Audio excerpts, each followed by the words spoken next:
Dites-moi votre nom et ce que vous faites. Allô tout le monde, moi c'est Marie-Claude Galland, je suis la propriétaire du snack bar Restigouche à Dalhousie. On est situé au 127 Injarin, dans le parc entre les deux campings, proche du Récréaplex. Que faites-vous au snack bar Restigouche? Des plateaux de fromage et charcuterie. On fait des plateaux pour toutes sortes d'occasions, que ce soit pour les entreprises, les organismes de la région, pour des fêtes, des baptêmes, un peu de tout.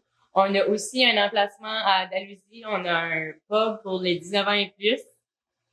Ensuite, on est aussi au marché des formiers à chaque samedi. On vend des boules de fromage, toutes sortes de trempettes avec du fromage et charcuterie pour vos soirées. Ça fait de venir nous voir chaque samedi.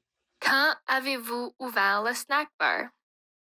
Le snack bar a ouvert ses portes pendant la pandémie en 2021. Fait intéressant.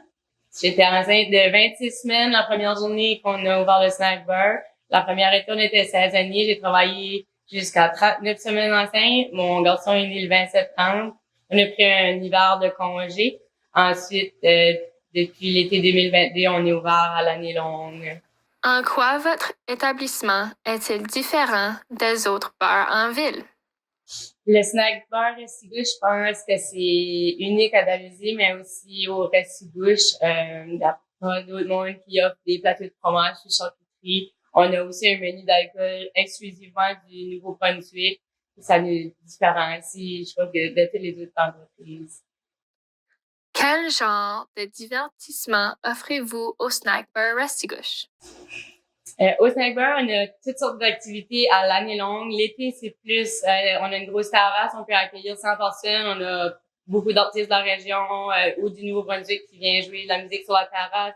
Des fois, c'est des DJ, des chansonniers avec la guitare.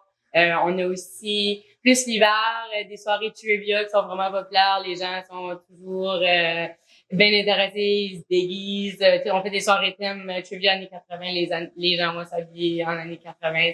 C'est vraiment le fun. On a aussi beaucoup de collaborations comme des soirées d'ateliers. Entre autres, avec Espace Santé Création, on fait des ateliers de macramé, vision board, on a eu des ateliers de bijoux, de chandelles, de peinture. Toute l'information sur les événements qui se passent au Snack Bar, c'est disponible sur notre page Facebook. On essaie de poster tout ce qui se passe. Ça fait que faites sûr de nous suivre. Notre page, c'est Snack Bar Restigouche. Puis on est sur Facebook et Instagram. Votre clientèle est-elle majoritairement acadienne francophone, anglophone ou un mélange des deux? Au snack bar, je dirais que ma clientèle, c'est vraiment un mix des deux. On a même des gens qui parlent d'autres langues, qu'on peut pas les servir dans ces autres langues-là, mais je dirais que c'est un mix de 50-50. On a beaucoup de touristes aussi qui viennent, mais les touristes parlent pas mal souvent soit français ou anglais. Organisez-vous des événements culturels acadiens?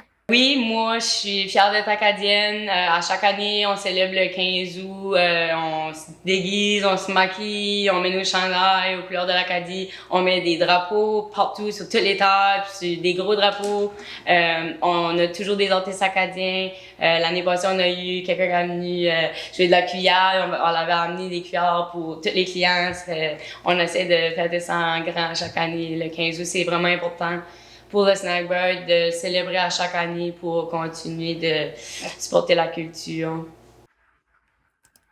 Quels sont vos plans pour l'avenir de cet établissement? Où voyez-vous le snack bar dans 5 ou 10 ans? Le futur du snack bar, dans 5 ans, dans 10 ans, comment est-ce que je vois ça? Ça fait 3 ans qu'on est ouvert, on a une progression à chaque année.